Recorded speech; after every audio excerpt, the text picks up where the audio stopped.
AP రాజధాని అమరావతికి చట్టబద్ధత బిల్లుకు లోక్సభ ఆమోదం తెలిపింది.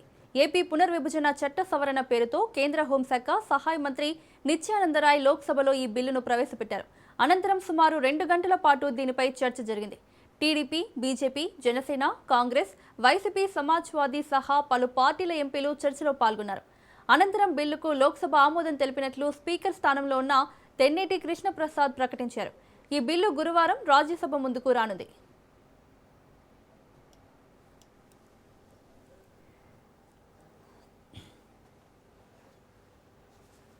Sir, the material cost is high here. Sir, I want the House to please listen to this important point. It is costing 4,000 per SFT. PWD department, we have collected the data. I am ready to place the data on the table of the House, sir. 4,000 rupees plus is the cost. All the aggregates are high. The sand is high. The crusher thing is high. Everything is high, sir. What is happening, sir? In Amravati, they have called tenders for 55,000 crores, sir. I will tell you an example. Per SFT cost for more than 1 crore SFT they have called. Per SFT is 12,000 plus. How can Delhi, the government is doing it, the government here in central government is doing for 4,000 and the same building, same thing with cheaper material they are doing for 12,000 rupees plus. I also to submit here that the Andhra Pradesh BJP also passed a resolution declaring that Amaravati is the capital of Andhra Pradesh. This resolution has been passed not now, sir, in 2015. After that, again in 19, when they are destroying the capital, again we passed the resolution and we made agitation on that issue, sir. I also to submit here that the AP BJP has passed the resolution. Sir, it is a bill which gives a capital of Andhra Pradesh. It is a bill which gives legal backing to the new capital of Amaravati. It is a bill which declares henceforth Amaravati is the sole permanent capital of Andhra Pradesh. This is a bill which stops every speculation, every move, every onslaught on the new capital Amaravati by any future regime. Special category status means higher central funding, tax incentives, industrial growth, job creation. Without that, Andhra Pradesh is competing unfairly with other states. Sir. Impact on people. Because of the denial, industries are hesitant, youth migrates, growth slows, inequality rises, sir. This is not just a policy failure, this is injustice, sir. Our position, let me be very clear, we support Amravati as a capital, but we will not remain silent on injustice to Andhra Pradesh. Our demands remain. 1. Full funding of Amaravati as national project. ఆంధ్రుల కలల రాజధానిగా అమరావతికి చట్టబద్ధత కల్పిస్తూ అమరావతి ఆంధ్రప్రదేశ్కు ఏకైక రాజధాని అని ప్రస్తావిస్తూ దేశంలోనే మొట్టమొదటిసారిగా రాజధానిని నిర్మించే ఈ చారిత్రక ఘట్టంలో అమరావతి బిడ్డగా ఈ సభలో ప్రసంగించడం నాకు అదృష్టంగాను గౌరవంగాను భావిస్తున్నాను. ముందుగా తరతరాలుగా సాగు చేస్తున్న భూమిని రాజధాని నిర్మాణం కోసం త్యాగం చేసిన రైతన్నలకు వందలాది రోజుల దీక్షతో శాంతియుత ఉద్యమం చేసిన మహిళా తల్లులకు హృదయపూర్వక కృతజ్ఞతలు తెలియజేస్తా ఉన్నాను. నది ఒడ్డున ఆంధ్రప్రదేశ్ నడిబొడ్డున ఉత్తర దక్షిణ ప్రాంతాలకు సమాన దూరంలో 3000 సంవత్సరాల నాగరికతకు నిదర్శనం ఈ అమరావతి. మరి మనతో విడిపోయినటువంటి ఆంధ్రప్రదేశ్ రాష్ట్రము తెలంగాణ అన్నదమ్ముల్లాగా ఒక పోటీ తత్వంతో ఆరోగ్యకరమైనటువంటి వాతావరణంలో 2 రాష్ట్రాలు అభివృద్ధి చేసుకోవాల్సిన అవసరం ఉండింది. కానీ దురదృష్టం ఏంటంటే ఈ రోజు వరకు కూడా అమరావతి రాష్ట్ర రాజధాని అని చెప్పుకునేటువంటి పరిస్థితి లేకుండా ఈ రోజు అక్కడ ఉన్నటువంటి పరిస్థితి రావడము, ఆంధ్రప్రదేశ్ ప్రజలు మా రాష్ట్రం ఆంధ్రప్రదేశ్ మాకు స్టేట్ క్యాపిటల్ లేదు అని చెప్పుకునేటువంటి పరిస్థితి రావడము చాలా దురదృష్టకరం అని చెప్పి ఈ సందర్భంగా మనయేస్తున్నాను. ఈ రోజు బిల్లు మాట్లాడుతూ కొంతమంది కాంగ్రెస్ పార్టీ సంబంధించినటువంటి సభ్యులు మాకు ఎయిర్పోర్ట్ లేదని చెప్తా ఉన్నారు. ఎవరి పాపం అని అడుగుతా ఉన్నాను. ఆంధ్రప్రదేశ్లో 8 ఎయిర్పోర్ట్లు ఉన్నాయంటే ఆ రోజు కాంగ్రెస్ పార్టీ ఏర్పాటు చేసింది. మరి ఈ రోజు తెలంగాణలో ఒకే ఒక ఎయిర్పోర్ట్ ఉన్నదంటే మరి ఎవరు పొరపాటు అడుగుతున్నాను. Andhra Pradesh was bifurcated in 2014, sir, leaving Hyderabad the joint capital of the newly formed state of Telangana as well as the residual state of Andhra Pradesh. Andhra Pradesh needed a new administrative center. Amaravati, sir, keeping in mind its spiritual, its historical as well as its religious significance in mind, was actually identified to be the capital of our state. 2014, sir, that should be considered a black day in the annals of Indian parliamentary history because it was on that day, sir, that the doors were shut, the cameras were shut down, there was no healthy discussion, but yet a state was bifurcated on the floor of the house, sir. The people of Andhra Pradesh, the 5 crore people of Andhra Pradesh, they accepted the laws peacefully and constitutionally, keeping the nation's interest in mind. That quiet dignity, sir, laid the emotional foundation for our capital, Amaravati. AP రాజధానికి సంబంధించి YCP అధినేత జగన్ కొత్త ప్రతిపాదన చేశారు. రాజధానికి plan B పేరిట జగన్ కీలక వ్యాఖ్యలు చేశారు. విజయవాడ, మచిలీపట్నం, గుంటూరు ప్రాంతాన్ని రాజధాని చేయాలని అన్నారు. మచిలీపట్నం నుంచి విజయవాడకు 70 కిలోమీటర్ల దూరం ఉంటుందని, విజయవాడ నుంచి గుంటూరు 40 కిలోమీటర్లు ఉంటుందని, ఈ ప్రాంతంలో మొత్తం 110 కిలోమీటర్లు నేషనల్ హైవే ఉందన్నారు. మావిగన్ పేరుతో రాజధాని ప్రాంతాన్ని ప్రకటించాలని అన్నారు. రాజధాని అనేది కాన్స్టిట్యూషన్లో లేదు, ఓన్లీ సీట్స్ ఆఫ్ గవర్నెన్స్. ఈ ఫ్యాక్ట్ నిజంగా కూడా కేంద్ర ప్రభుత్వం ఆంధ్రప్రదేశ్ హైకోర్టులో ఒక కౌంటర్ అఫిడవిట్ కూడా దాఖలు చేసినారు. ఈ మేరకు రాజధాని విషయంలో కేంద్ర ప్రభుత్వానికి ఎలాంటి పాత్ర లేదు అని కూడా ఆ అఫిడవిట్లో వాళ్ళు పేర్కొన్నారు.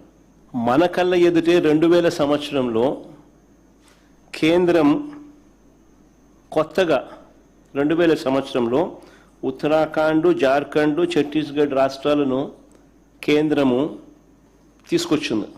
ఆ రాష్ట్రాలకు రాజధానులు ఎలా వచ్చాయి? కేంద్రం ఏదైనా డిసైడ్ చేసిందా? కేంద్రం నిర్ణయించలేదే. ఆయా రాష్ట్రాలు వాళ్ళు నిర్ణయించుకున్నారు. నిజంగా చంద్రబాబు నాయుడు గారి వంటి వ్యక్తి రాష్ట్ర ముఖ్యమంత్రిగా ఉండడం నిజంగా ప్రజలు, ఆంధ్ర రాష్ట్ర ప్రజలు చేసుకున్న దురదృష్టం. ఎందుకంటే ఈ మనిషికి చిత్తశుద్ధి లేదు, ఈ మనిషికి నిజాయితీ అంతకన్నా లేదు. పరిపాలన అంటే చంద్రబాబు నాయుడు గారి దృష్టిలో అది కేవలం దోపిడీ చేయడానికి, అవినీతిని చేయడానికి మాత్రమే తన దృష్టిలో పరిపాలన అంటే. రకరకాలుగా ఈ పద్ధతుల్లో దోపిడీ చేసే కార్యక్రమంలో భాగంగా దానికి రకరకాలుగా పేర్లు పెడతాడు, రకరకాలుగా దాని చుట్టూ డ్రామాలు అల్లుతాడు. విజన్ అంటాడు, సంపద సృష్టి అంటాడు, ఇలా రకరకాలుగా కొత్త కొత్త పేర్లు పెడతాడు. పేర్లు పెట్టి టాపిక్లు డైవర్ట్ చేస్తూ, స్కాములు చేస్తూ దోచేసే ప్రయత్నాలు చేస్తారు. అమరావతి అనేది తన పెట్ ప్రాజెక్ట్ అంటూ తాను నినాదమిస్తూ తాను ఇంతవరకు కట్టింది ఎంత? నిజంగా సెల్ఫ్ ఫైనాన్స్ ప్రాజెక్ట్ అయ్యిందా ఇది? ఏ దేశం పోతే ఆ దేశం బొమ్మలు ఈయన చూపిస్తాడు. చూపించి అదిగో ఇదే అమరావతి అని అంటాడు. ఎంతవరకు వచ్చిందని అడుగుతా ఉన్నా. ఆ దేశాలు ఇక్కడ ఏమైనా కనపడుతున్నాయా? కనీసం భూములు ఇచ్చిన రైతులకు చెప్పిన హామీలైనా నెరవేర్చాడా ఈ పెద్ద మనిషి? మొదట తీసుకున్న 50,000 ఎకరాల్లోనే రోడ్లు, కేవలం రోడ్లు, కరెంటు, డ్రైనేజ్ అంటే సివరేజ్, వాటర్, వీటి కల్పనకి అయ్యే ఖర్చు కేంద్ర ప్రభుత్వానికి ఇచ్చిన లెక్కలు, ఈయనే వివిధ బ్యాంకులకు ఇచ్చిన లెక్కల ప్రకారమే ఎకరాకు 2 కోట్లు అవుతుంది అని చెప్పాడు. అంటే 50,000 ఎకరాలకు అయ్యే 1,00,000 కోట్లకే దిక్కు లేదనుకుంటే, 1,00,000 కోట్లకే దిక్కు లేదనుకుంటే ఇప్పుడు సడన్గా అదనంగా మరో 50,000 ఎకరాలు యాడ్ చేస్తున్నాడు. 2019కు ముందు 50,000 ఎకరాలకు సంబంధించి బ్రహ్మాండమైన వరల్డ్ క్లాస్ రాజధాని ఇక్కడ వస్తూ ఉందని ఈయనే మాస్టర్ ప్లాన్ తయారు చేసినాడు, మనందరికీ ఊదరగొట్టి బాహుబలి సెట్టింగ్లన్నీ చూపించి. మరి 2019కు ముందు ఈయనే స్వయంగా చేసిన మాస్టర్ ప్లాన్ను సడన్గా ఈయనే ఎందుకు మారుస్తున్నాడు?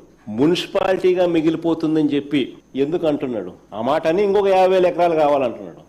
మరి ఇంతకుముందు 50,000 ఎకరాలతోనే వరల్డ్ క్లాస్ సిటీ అని చెప్పిన వ్యక్తి ఈరోజు ఏమంటున్నాడు?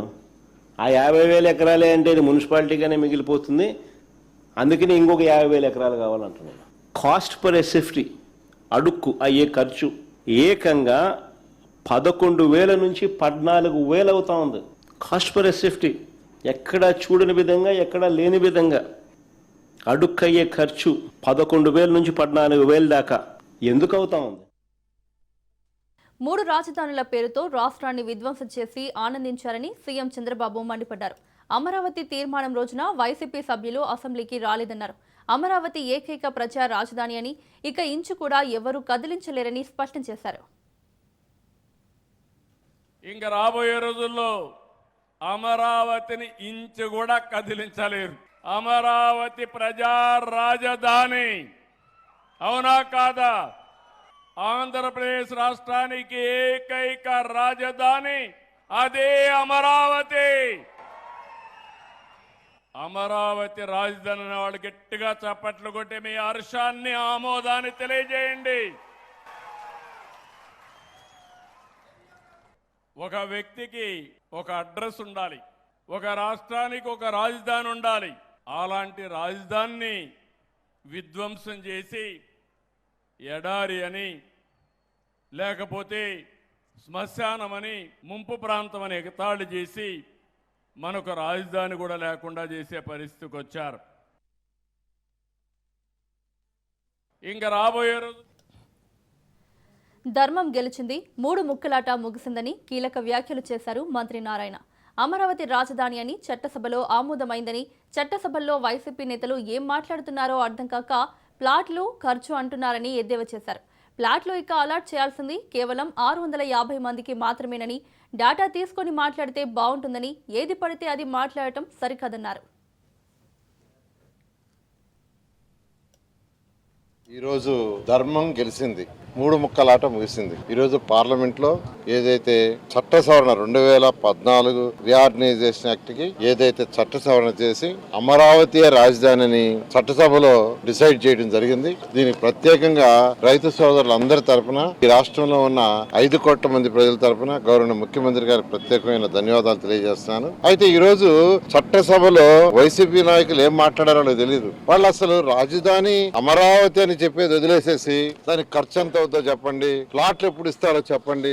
ప్లాట్లు ఎప్పుడు ఇస్తారు ఏంది, అసలు ప్లాట్ల విషయం తెలుసుకుని మాట్లాడాలా. ప్లాట్లు ఎన్ని ఇచ్చారు, ఎలా ఇచ్చారు అనేది అప్పుడు మాట్లాడితే ఏదైనా ఉంటుంది. కేవలం 651, మొత్తం 30,073 మందిలో.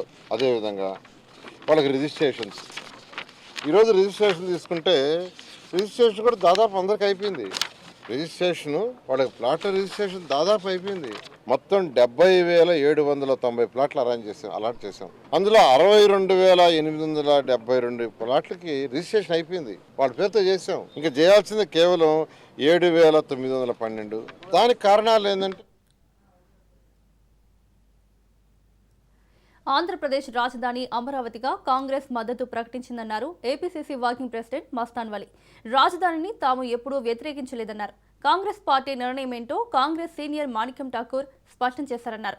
ఈ సందర్భంగా కూటమి నేతలపై ఏపీసీసీ వైస్ ప్రెసిడెంట్ మస్తాన్ వలి తీవ్ర విమర్శలు చేశారు. ఆంధ్రప్రదేశ్ రాజధాని అమరావతిగా పార్లమెంటులో ఇవాళ చట్టం చేయాలనేటటువంటి కార్యక్రమానికి కాంగ్రెస్ పార్టీ పూర్తి మద్దతుగా ప్రకటించినటువంటి పరిస్థితి. కాంగ్రెస్ పార్టీ మొదటి నుంచి కూడా అమరావతి రాజధానిని వ్యతిరేకించినటువంటి సందర్భం ఎప్పుడూ లేదు. జగన్మోహన్ రెడ్డి గారి కాలంలో సుదీర్ఘకాలం అమరావతి రైతులు పోరాటం చేసిన పోరాటానికి మద్దతు పలికినటువంటి చరిత్ర కాంగ్రెస్ పార్టీ. ఇవాళ పార్లమెంట్లో అమరావతి రాజధాని గురించి చర్చ జరుగుతూ ఉంటే ఆ చర్చ మీద కాంగ్రెస్ పార్టీ ఆంధ్రప్రదేశ్ వ్యవహారాల ఇన్ఛార్జి మా పార్టీ విప్ శ్రీ మాణిక్యం ఠాగూర్ గారు కాంగ్రెస్ పార్టీ నిర్ణయాన్ని తేటతెల్లంగా చెప్పడం జరిగింది. ఒక్కసారి ఆంధ్ర రాష్ట్ర ప్రజలు గమనించాలని చెప్పి కోరుకుంటా ఉన్నాను. శ్రీ మాణిక్ ఠాగూర్ గారు చాలా విపులీకరించి చెప్పారు, మేము ఎప్పుడు కూడా అమరావతి రాజధాని కావాలి, ఆంధ్రప్రదేశ్ రాష్ట్ర ప్రజలకి రాష్ట్ర విభజనప్పుడు హైదరాబాద్ రాజధాని తెలంగాణకి వెళ్ళినప్పుడు ఆంధ్రప్రదేశ్కి ఒక బలమైన ఒక పెద్ద రాజధాని కావాలి, ప్రపంచ స్థాయి రాజధాని కావాలని చెప్పి అది రాష్ట్ర ప్రభుత్వాలు నిర్ణయించుకోవాలని చెప్పి రాష్ట్ర ప్రభుత్వాలకి వదిలేసినటువంటి విషయాన్ని తెలియజేస్తూ ఇవాళ చర్చ సందర్భంగా యావత్తు భారతదేశం మొత్తం చూస్తున్నటువంటి సందర్భంలో కాంగ్రెస్ పార్టీ పక్షాన పూర్తిగా మద్దతుగా మాట్లాడినటువంటి శ్రీ మాణిక్యం ఠాగూర్ గారిని ఆంధ్రప్రదేశ్ రాష్ట్ర కాంగ్రెస్ పార్టీ పక్షాన, ఆంధ్రప్రదేశ్ రాష్ట్ర ప్రజల పక్షాన వారికి హృదయపూర్వక. తెలంగాణలో భూ వివాదాలకు చెక్ పెట్టేందుకు ఇంటిగ్రేటెడ్ భూభారతి పోర్టల్ సిద్ధమైంది. 5 మండలాల్లో పైలట్ ప్రాజెక్టుగా ప్రారంభం కానున్న ఈ సరికొత్త వ్యవస్థ ద్వారా భూదార్, రోవర్ సర్వే వంటి సేవలు రైతులకు అందుబాటులోకి రానున్నాయి. రాష్ట్రంలో భూ వివాదాలకు శాశ్వత పరిష్కారం చూపించాలన్న సంకల్పంతో రెవెన్యూ శాఖలో విప్లవాత్మకమైన సంస్కరణలకు శ్రీకారం చుట్టామని మంత్రి పొంగులేటి అన్నారు. ఇందులో భాగంగా రైతులకు పారదర్శకమైన, సులభతరమైన సేవలు అందించడానికి ల్యాండ్ సర్వే, రిజిస్ట్రేషన్ విభాగాలను ఒకే గొడుగు కిందకు తెస్తూ ఇంటిగ్రేటెడ్ భూభారతి పోర్టల్ను రూపొందించామన్నారు. ఈ పోర్టల్ను గురువారం నుంచి 5 మండలాల్లో ప్రయోగాత్మకంగా అమలు చేస్తున్నట్లు తెలిపారు. భూ వివాదాల పరిష్కారానికి ఇది తొలి అడుగు అని తెలిపారు.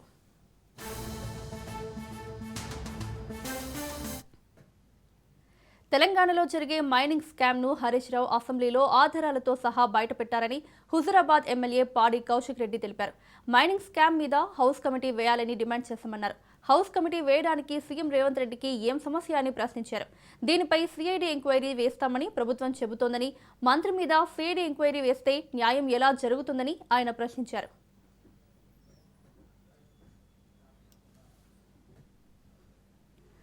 జాగృతి క్యాడెట్తో సమన్వయం చేసుకుంటూ రాష్ట్ర వ్యాప్తంగా సింగరేణి ప్రాంతంలో ప్రత్యేక కార్యక్రమాలు జాగృతి అధ్యక్షురాలు కవిత చేపడుతున్నారు. జాగృతి జనంబాట పేరుతో 4 నెలల పాటు జిల్లా యాత్రలు, కార్మిక హక్కుల పరిరక్షణ, పార్టీ కార్యక్రమాల్లో యువతకు ప్రాధాన్యత ఇవ్వడంపై ఆమె క్యాడెట్తో సమావేశమై దిశానిర్దేశం చేశారు. బంజారా హిల్స్లోని తన నివాసంలో సింగరేణి ఏరియా జాగృతి నేతలతో భేటీ అయి కార్మికుల సమస్యలు, భవిష్యత్ కార్యాచరణపై చర్చించారు. రాష్ట్రంలోని అన్ని జిల్లాల్లో 2 రోజుల చొప్పున 4 నెలల పాటు యాత్ర చేయడానికి ప్రణాళిక రూపొందించారు.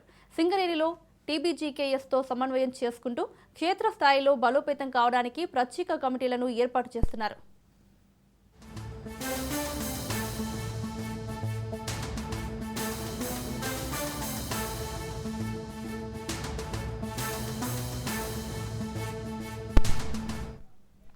బీఆర్ఎస్ మాజీ MLA Rohit Reddy farm house drugs party కేసులో సిట్ దర్యాప్తు ముమ్మరం చేసింది. చంచల్గూడ జైలు నుంచి పైలట్ రోహిత్ రెడ్డితో పాటు మరో 2 పోలీసులు 3 రోజులు కస్టడీకి తీసుకున్నారు. మొయినాబాద్ డ్రగ్స్ కేసులో కస్టడీకి తీసుకున్న పోలీసులు చంచల్గూడ జైలు నుంచి శంషాబాద్ పిఎస్కు నిందితులను తరలించారు. ఇందులో భాగంగా రోహిత్ రెడ్డి సహా ఆయన తమ్ముడు రితేష్ రెడ్డి, ఢిల్లీకి చెందిన నమిత్ శర్మ నుంచి 3 రోజుల పాటు కస్టడీలో విచారించనుంది. ఈ మేరకు ఉప్పర్పల్లి కోర్టు మంగళవారం సిట్కు అనుమతినిచ్చింది.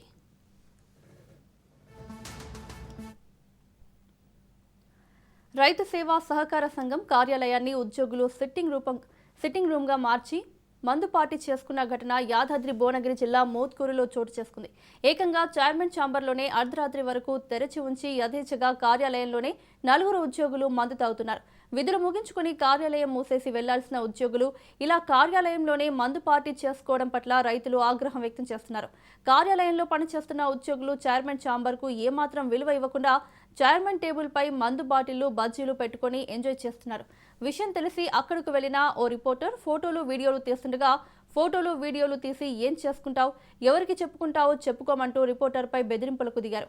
పాలక వర్గాలు లేకపోవడం, ఉద్యోగులపై అజమాయిషీ లేకపోవడంతోనే ఇలా బరి తెగించి కార్యాలయంలోనే మందు పార్టీలు చేసుకుంటున్నారని రైతులు ఆగ్రహంతో మండిపడుతున్నారు.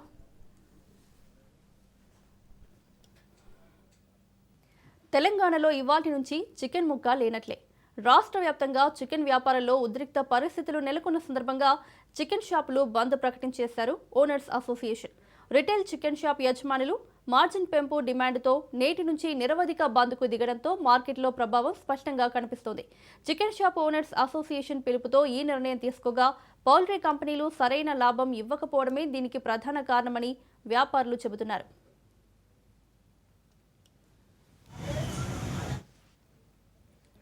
చికెన్ విక్రయాల్లో గతంలో కిలోకు 26 వరకు మార్జిన్ లభించేదని, అయితే ఇటీవల 16కు తగ్గించారని షాప్ యజమానులు ఆవేదన వ్యక్తం చేస్తున్నారు.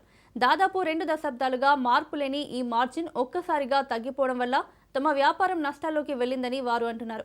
పెరుగుతున్న ఖర్చులు, రవాణా భారాలు, షాపుల నిర్వహణ వ్యయాలు కలిసి తమపై ఒత్తిడిని పెంచాయని తెలిపారు.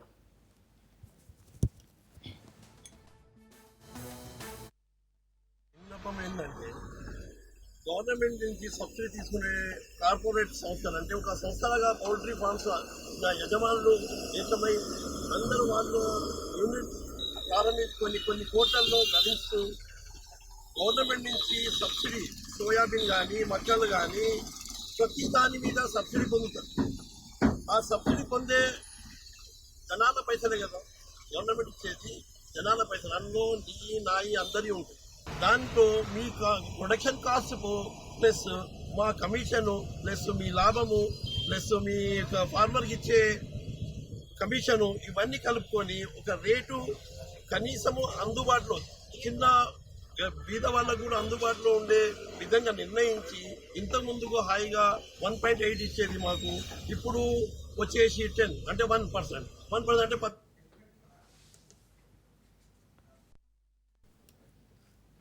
కడప జిల్లా ఒంటిమిట్ట కోదండ రామస్వామి వారి కళ్యాణ మహోత్సవం అంగరంగ వైభవంగా జరిగింది. వేల మంది భక్తులు కళ్యాణ మహోత్సవం తిలకించేందుకు ఒంటిమిట్టకు తరలివచ్చారు. ఈ మహోత్సవానికి ఏపీ సీఎం చంద్రబాబు దంపతులు హాజరయ్యారు. ఏపీ ప్రభుత్వం తరఫున స్వామివారికి పట్టు వస్త్రాలు, ముత్యాల తలంబ్రాలు సమర్పించారు.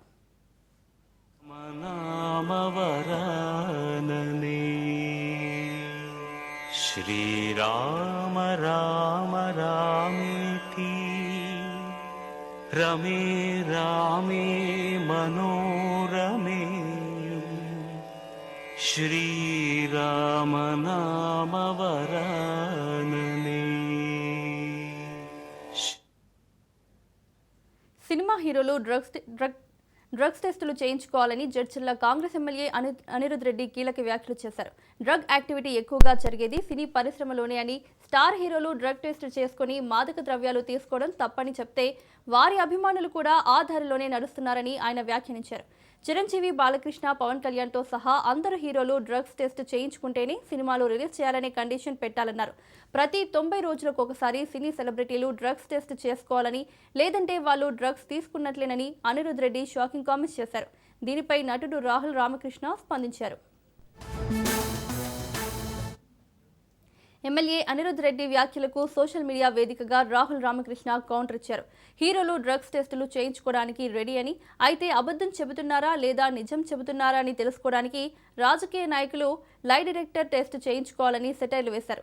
హీరోలకే పరిమితం కాకుండా హీరోయిన్లు, దర్శక నిర్మాతలు, మిగతా టెక్నీషియన్స్ అందరికీ టెస్టులు చేయిద్దామని రాహుల్ రామకృష్ణ తనదైన శైలిలో కౌంటర్ ఇస్తూ ఎక్స్లో పోస్ట్ చేశారు. హీరో కాకపోయినా తాను మాత్రం డ్రగ్ టెస్టుకు రెడీ అన్నారు.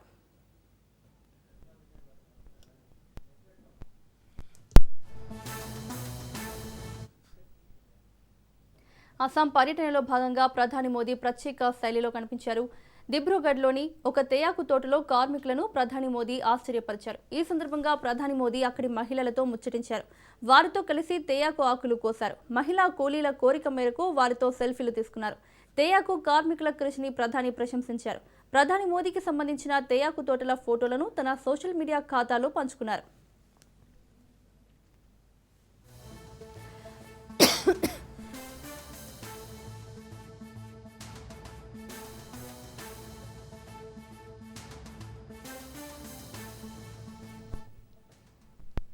పంజాబ్ బీజేపీ కార్యాలయం బయట పేలుడు సంభవించింది. బైక్పై వచ్చిన 2 వ్యక్తులు నాటు బాంబు విసిరి పారిపోయినట్లు పోలీసులు అనుమానిస్తున్నారు. ఈ సంఘటనపై దర్యాప్తు చేస్తున్నారు. చండీగఢ్ సెక్టార్ 37లోని పంజాబ్ బీజేపీ కార్యాలయం వెలుపల అనుమానాస్పద పేలుడు సంభవించింది. ఈ సమాచారం తెలిసిన వెంటనే పోలీసులు అక్కడకు చేరుకున్నారు. పేలుడు వల్ల ఒక స్కూటీ, కారు విండో స్వల్పంగా ధ్వంసమైనట్లు గుర్తించారు.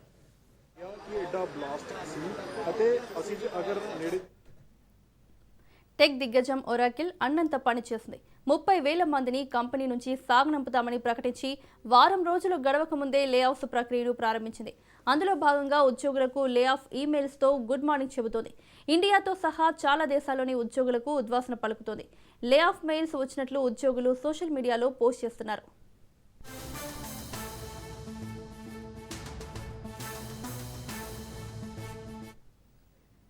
అమెరికా అధ్యక్షుడు డొనాల్డ్ ట్రంప్ చేసిన వ్యాఖ్యలు సంచలనంగా మారాయి. నాటో నుంచి వైదొలిగే యోచనలో ట్రంప్ ఉన్నట్లు తెలుస్తుంది. ఇరాన్తో యుద్ధంలో మిత్ర దేశాలు ఆశించిన స్థాయిలో మద్దతివ్వకపోవడంపై ట్రంప్ ఆగ్రహం వ్యక్తం చేశారు. నాటో నుంచి తప్పుకునే అంశాన్ని తీవ్రంగా పరిశీలిస్తున్నామన్నారు. నాటో కూటమి కేవలం పేపర్ టైగర్ అని, ఈ విషయం పుతిన్కు బాగా తెలుసన్నారు. బ్రిటన్ ప్రధాని రిషి స్టార్మర్ అమెరికా అధ్యక్షుడు ట్రంప్కు మరోసారి షాక్ ఇచ్చారు. ఎంత ఒత్తిడైనా బ్రిటన్ యుద్ధంలో పాల్గొనలేదని స్పష్టం చేశారు. తమకు బ్రిటన్ ప్రజల ప్రయోజనాలే ముఖ్యమని, పశ్చిమాసియా యుద్ధంలో బ్రిటన్కు ఎటువంటి సంబంధం లేదని గుర్తు చేశారు. అయితే హార్ముజ్ సంక్షోభాన్ని నివారించడానికి బ్రిటన్ మధ్యవర్తిత్వం వహించడానికి సిద్ధంగా ఉందని చెప్పారు. బ్రిటన్ తన జాతీయ ప్రయోజనాలను రక్షిస్తూ అంతర్జాతీయ పరిష్కారాల్లో సానుకూల పాత్రను పోషించడానికి ప్రయత్నిస్తోందన్నారు స్టార్మర్. అమెరికా టెక్ దిగ్గజ కంపెనీలకు ఇరాన్ హెచ్చరికలు జారీ చేసింది. యుఎస్కు చెందిన ప్రముఖ టెక్నాలజీ సంస్థలపై సైబర్ దాడులు చేపడతామని ఇరాన్ ప్రకటించింది. ఏప్రిల్ 1 నుంచి ఈ దాడులు ప్రారంభమవుతాయని హెచ్చరించింది. ఇప్పటికే పశ్చిమాసియాలో ఉద్రిక్త పరిస్థితులు నెలకొన్న వేళ ఈ తాజా ప్రకటన మరింత ఆందోళనకు దారితీస్తుంది. అమెరికా, ఇరాన్ మధ్య ఉన్న ఉద్రిక్తతలు టెక్నాలజీ రంగానికి విస్తరించే అవకాశాలు కనిపిస్తున్నాయి. సైబర్ భద్రతపై ప్రపంచ దేశాలు అప్రమత్తమవుతున్నాయి. ఈ పరిణామాలు గ్లోబల్ టెక్ రంగంపై ఎంత ప్రభావం చూపుతాయన్నది ఆసక్తికరంగా మారింది.